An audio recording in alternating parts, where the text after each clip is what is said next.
welcome to my YouTube channel. So na ako ipakita sa inyo guys ang item na mo diri sa pharmacy. So mo na siya guys ang anti-bed sore, anti-mattress. So ang worth ani guys is worth 2,300. O ang sulod ani guys ang hose mo ni siya guys. Ito. O ang pump mo ni siya guys ginagamit para ang item guys para magburot. So available na siya guys. So ginagamit na siya sa mga anti-bedridden or bedridden mga patient. So more siya guys usually ginagamit nila.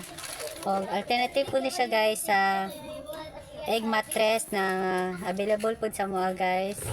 Ato. So sa nagapangita available siya sa Mesco.